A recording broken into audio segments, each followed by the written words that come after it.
Hi, this is Rayo Sunshine.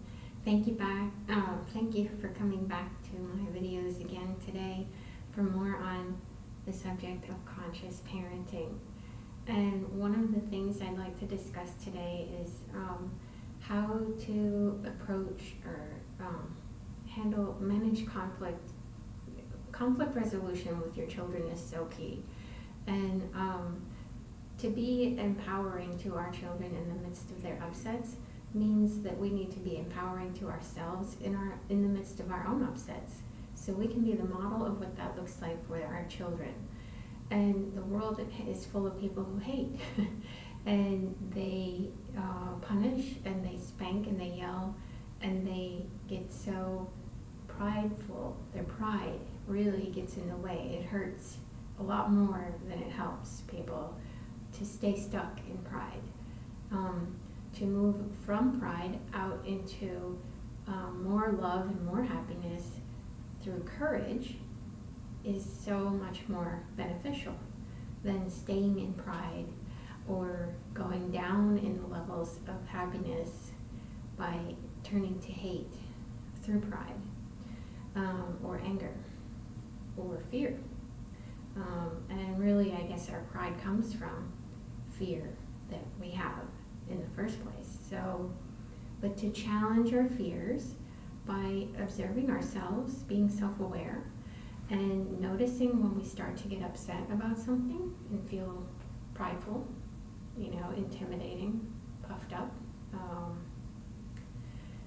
angry, and we feel like our children are out of control, so we have to act somehow strong to make them come back into control.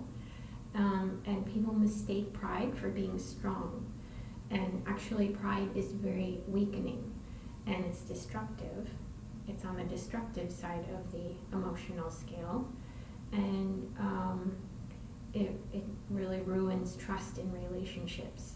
So if you want to build trust with your children and help them build healthy trust and empathy within themselves, then you need to be able to challenge your fears in the midst of their upsets.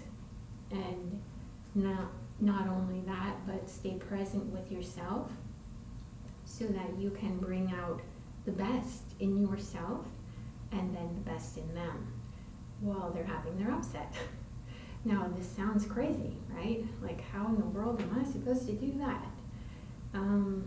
When there's 4 or 6 or 10 other people in the room and they're looking at me like I need to take action and be responsible for that child's yelling and having a tantrum in the middle of this store that we're in, or the middle of the library, or wherever they happen to be, right? Where people are watching and they're waiting for that action to be taken to correct that, to shut the child up as fast as they can, right? And to correct it, to discipline it for being out of control. How dare they act out like that in a store or somewhere anywhere, really, like even at home. Parents sometimes don't even want their children to express their negative emotions at home either. So yes, there's a time and a place for experiencing and expressing our negative emotions, even our most joyful ones, out loud and in a blatant way. But our children need our patience. They need our patience in order to know where to do it and when, right? So, and then they have the patience because we're having patience with them. They will develop the patience within themselves through your example to be able to contain their emotions long enough for you to get somewhere where it's safe for them to feel them. And they'll cooperate with you. So all you would need to do is say, sweetheart, I understand. What all children really need is just to be heard and understood first, or asked nicely for what you want. So sometimes the child might be having a tantrum because, they wanted to go down another aisle and you said no, right? So sometimes just saying no to something that they see in the store that they want, like a bag of candy or something, could send them into a tantrum. That's probably because they're hungry or they're really tired, or they just need more time, quality alone time with you, somewhere besides a store, where they can, have fun too with you, and not do something that's just for you, but quality alone time with you, doing something that benefits them, that is fun for them, not just something that you have to do and you're having them with you while you do it. So to do a meaningful activity for them that they like with them. So sometimes it's because of that they have a tantrum. So maybe you've been too stressed out and had been pulled in like 6 other directions lately with lots of extra activities going on, and you haven't had enough time to change your routine over here to get time with your alone quality time with your child. So that's okay. You're a human, you're a parent, and you have a lot of responsibility. You're not always going to be getting everything right and balancing everything perfectly. So it's an opportunity when your child has a tantrum like that for you to reflect on how balanced you're being in your life. And they're showing you, look, you need to get back into balance again. So they're actually doing you a service by having a tantrum. And maybe they asked nicer, not in a nicer way, that you just didn't get. Or, you were given opportunities over here to have more balance with them and you didn't take it because you were too insistent on getting these other things done first. So, or maybe worried about them. So, take it easy on yourself, but take it easy on other parents too when they are having this kind of experience, because you never know what they have going on in their life that is causing them to, be out at the store and the child to be having a tantrum. It doesn't mean they're a bad parent, whereas, you see people in the store and you look at them and they have the kid that's having a tantrum and they think that, a lot of people think that that mom is a really horrible parent just because her child has a tantrum in the store. She's not in control and stuff like that. They say all kinds of horrible, mean things, right? But that is so the opposite of what is really actually true for a lot of reasons. And the way that the parent handles their child's upset is really none of anybody else's business. That's between them and their child. So for you to say something, if you're one of those people that really gets angry, if the parent is not scolding their child right away and spanking them to try to get them to shut up, you're creating a lot of karma for yourself through your judgment of them. And you're just asking for yourself to be judged by others for when you do something that isn't pleasing to them. So you can take that or leave it for what it's worth. But to be able to reason with your child isn't going to work when they're having a tantrum in the store. To spank them isn't going to work either.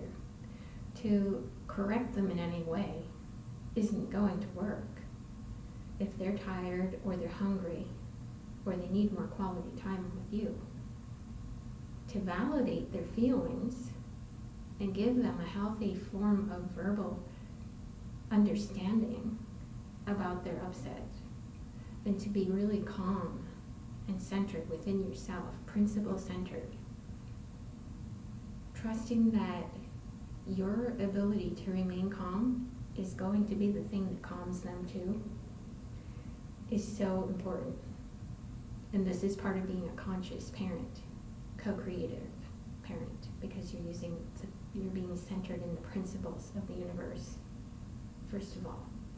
And then you're consciously choosing, even though I'm really worried about what these other people over here are going to think of me, if I don't take control of the situation and do something right now to get this child to stop crying, because they don't like it that they're crying. That is actually what a lot of parents face, that fear of being judged by other people. as being not good enough, right? So being a conscious parent means you're going to be different. You're going to be handling these situations much differently, much more peacefully and calmly. So those other people are not going to understand that. They're not used to that, and they think it doesn't work. But they don't know the long-term effects of children who have a tantrum and who get spanked in the middle of a store for having an upset that is not their responsibility, because it's the parent's job to keep the child fed and have its naps on time, and to deliver the quality one-on-one time to it that it needs on a regular basis, so that it can be emotionally stable and moral all the time, which is impossible because children also like to test parents' limits and boundaries and test their independence in the world. And they're feeling their feelings of everybody in the store, the children. Probably the parents might be too if they're empathic. And if you're a conscious parent, chances are you are. So, you have a lot going on, but so does that child.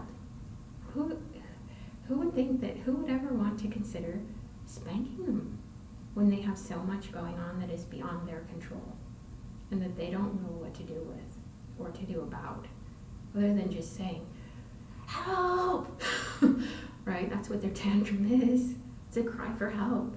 I need help. I need somebody to pay attention to me in the way that I need attention. I need them to validate me and to look at me in the first place, just to know I'm there, right? To say, oh, that's right, I haven't fed you in like 3 hours. You're hungry. And yeah, it's time for you to eat. This is our normal time to eat, right? So yeah, but parents are not perfect either, and we do have things that perhaps happen in life, just like everybody else, where things get unbalanced and we don't eat at the scheduled time, and we don't have an extra snack with us in our car. We're going to the store, we're going to get food, right? So we're like finding it fun that we're going to restock our supply. But yet the child needs to be fed now. So yeah, make an exception. Take the thing that have patience with your child, compassionate understanding, and say, oh, well, let me see what I have in the cart here, that they could eat now, right?